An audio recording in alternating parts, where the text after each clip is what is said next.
nothing but feel-good music all day long. UST Tiger Radio. Alright, UST Tiger Radio, the only station where you hear the roar. Thank you to each and every one of you for tuning in. I want to say that first and foremost because it means a lot that you guys tuned in to this airing tonight. That previous song was Summertime Magic by Childish Gambino. And without further ado, hello everyone, my name is IJ Luke, aka the Aquatic Theater Kid, and today we're going to be talking about why I should be the next Tiger Jock.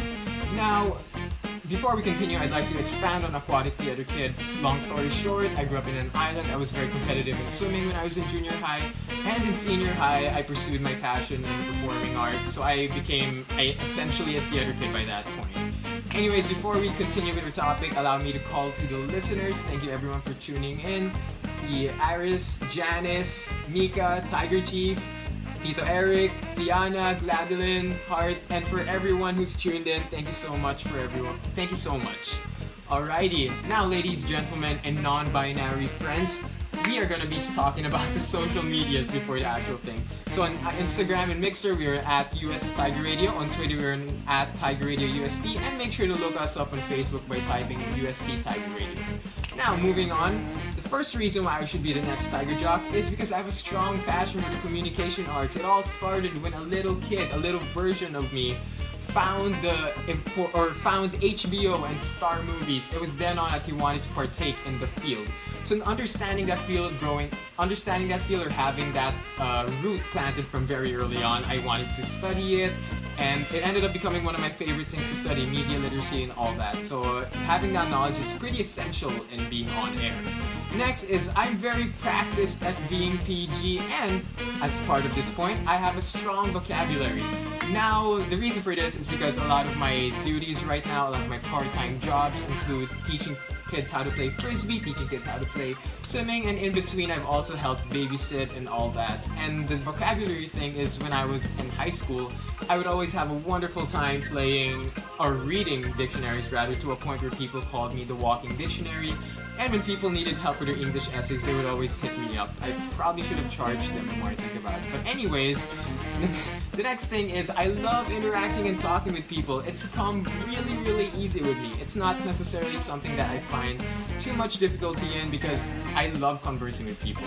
And that's part of the reason why I am happy I'm in journalism, because it's an exchange. You know, interviewing someone is always an exchange. It's never one person talking more. I mean, ideally, yes, the subject will be talking more.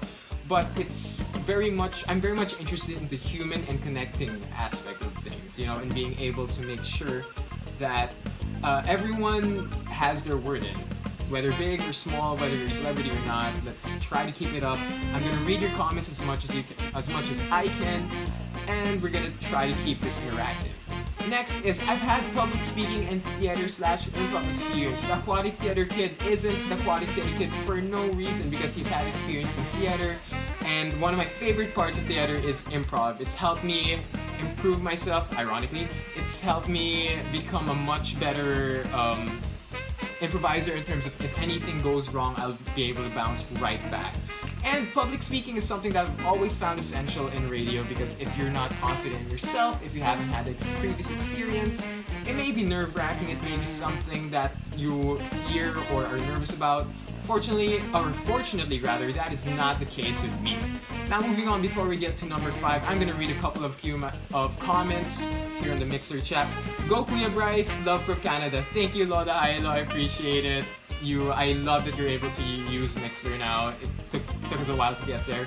Next is from my blockmate. Let's go Breezy Boy. Yes, thank you Annie. That was my nickname in my block because someone accidentally spelled my name Breezy or pronounced it Breezy at some point.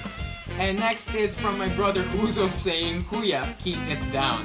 Sorry Uzo, but I will not, because I'm airing on UST Tiger Radio, and thank you for commenting and watching from the other room, or listening from the other room. Next is Lee Cyril. Parang ka-Backseat Boys ka. That is true. We were the part of the Backseat Boys during our freshman year. Thank you so much for bringing that up. That brought up so many emotions in an instant, because I miss online classes. I miss face-to-face classes. That's something that I feel like everyone will be able to get back to soon. Don't worry, we got this, guys. The number 5th option is, or the number 5th reason, is up to you. Based on everything you've learned from me so far, I would want to hear what you guys, at least maybe 1 or 2 comments, let me know why you think I should be the next Tiger Radio Jock. Let me know, and that is completely up to you. I want to read them, I want to interact with you, and that is all for now. We're gonna be back later, but coming up, we got the radio edit of an extremely pumping song from the original Broadway cast of In the Heights.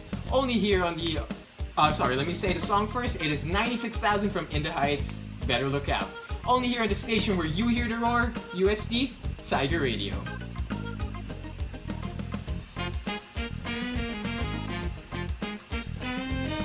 We start, we must know.